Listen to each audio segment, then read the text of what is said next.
that needs to make a move, each of you. Marcus, let's start with you. I'm going with the Kansas City Chiefs, and I know everybody's saying they don't need a damn thing. They could use Quentin Williams and make these two D tackles between him and Chris Jones improve this team. Look, this dude can play. He's another victim of playing for the Jets, okay? And if you add him to the mix of that D-line along with Chris Jones and Frank Clark, you had another pass rusher and a good run stopper, and now you got an opportunity to rush 4 up in Kansas City. The Green Bay Packers, to win the Super Bowl, need to trade for a receiver. Michael Gallup, Kenny Stills, Will Fuller, A.J. Green, somebody, because if you watch the tape against the Houston Texans the other day, because Allen Lazard is out, you realize they got Devontae Adams right now, and that's it. And we don't know when Allen Lazard is coming back. They need to trade for a receiver to go win the Super Bowl this year. I just want to say, if the Chiefs get Quinnen Williams, the rest of the league should file a complaint because that'd be so unfair. I'm giving the Ravens a wide receiver. It's no secret that Lamar Jackson has not had the best year as a passer, and things he excelled at last season, throwing out of empty, throwing against the blitz, he's struggled at this year. I think it's because he needs a shifty slot receiver like a Jamison Crowder from the Jets or a Golden Tate from the Giants as a secondary option to Hollywood Brown. Yeah, Mina, the Ravens did make a move at wide receiver today, signing Dez Bryant to the practice squad. You see Bryant's tweet there. My emotions running high right now. I'm thankful I can't stop crying. I be on my beast mode. Looking for some room, finds it. 35-30. Touchdown, Titans!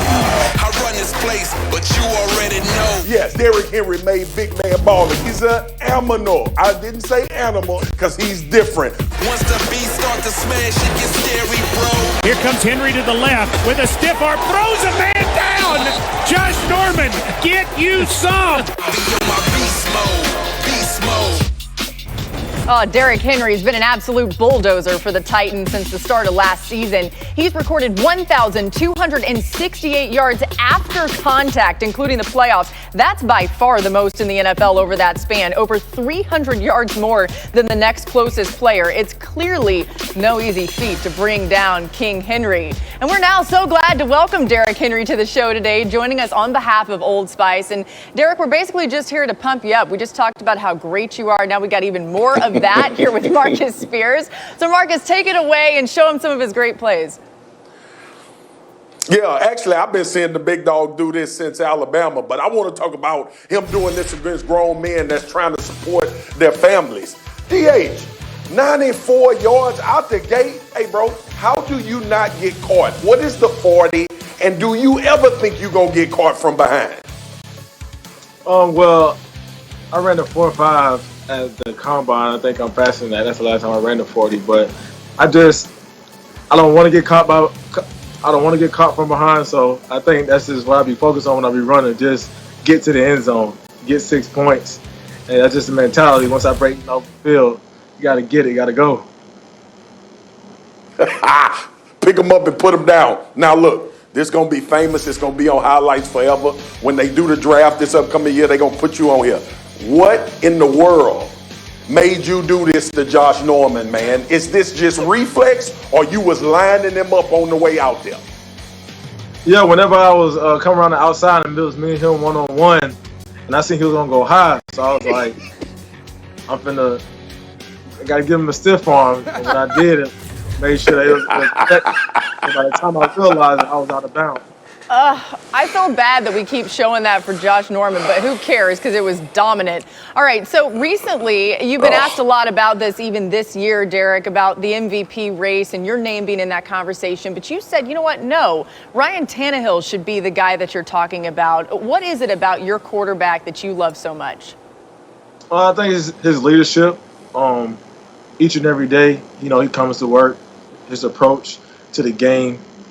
And plus, he's been balling out. And I was just saying, not me. I mean, I don't think I deserve to be in the conversation at all. But the guys who's been in the conversation definitely deserve to be named for the MVP award. And I feel like Ryan's been balling out and doing a good job, to be in that conversation. But me, I just got to keep working and keep improving.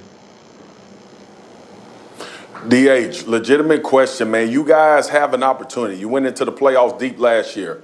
if you all are going to win a Super Bowl and you get to that game, what will the headline be? Will it be Derrick Henry rushes for 250 or Ryan Tannehill throws for 350 and 3 touchdowns? I think it'll be both. It'll be both of those headlines. I'm praying and wishing and hoping that we both be able to ball out and bring that Lombardi home. So keep speaking it, and we can keep working. Yeah, what are the conversations amongst your team right now about that quest to win it all this year for you guys? Yeah, I think we just focus on taking it 1 week at a time, focus on being 1-0 each and every week. We came up short last week against a great team who is now 6-0, and just focus on how can we be better than we were last week. What do we need to improve on as a team, and how can we grow, week after week, and by making each other better, by the way we prepare throughout the week, get ready for Sunday. I want you to talk about Valentina a little bit, your little daughter. What has she meant to you, being a dad to her? How have you seen that change you and make you a better man? It's been the best gift, the best blessing God could ever give me. I can't even put it in words. I get to look at her every day I wake up. I come home after a game. It's like Christmas every single day. That little girl has stole my heart. And, I can go on and on by the way she makes me feel, but it's like undescribable feeling, to be a father. And I'm blessed and very thankful that God chose me to be a father. Man, she is gorgeous, man. I'm a father myself. I know how you feel. DH, just make sure, bro, when you drop off the first day for daycare, that she ain't still forming kids at the place, bro. Yeah, I think whenever she get up and going and get to walking, I'm gonna have a couple talks with her, a couple of sessions about how to use it. If anybody ever try to pick her. I can't wait to see that. All right, Derrick, as we mentioned, you are here on behalf of Old Spice. Tell us about your work with them. Oh yeah, I'm just excited and happy to be able to star in this commercial, which is now on YouTube, the Unstoppable Sweat Defense campaign. Old Spice has had many superstars, as y'all know, to star in these commercials, and I've been watching them as a kid, so excited and happy I get the opportunity. We definitely use Old Spice here. Old Spice is all in the locker rooms around the NFL and different stadiums, and the Old Spice Sweat Defense can give you the confidence to get through anything that comes your way on and off the field. And I'm just happy and blessed to be a part of it and finally have this commercial. Hey, you were being real humble about that MVP race earlier, but you currently lead the NFL with 663 rushing yards. Keep up the great work. Thanks for joining us on NFL Live, and teach that little girl a stiff arm as quick as you can, okay? Appreciate it, bro. All right, man. Thank y'all for having me. Appreciate y'all.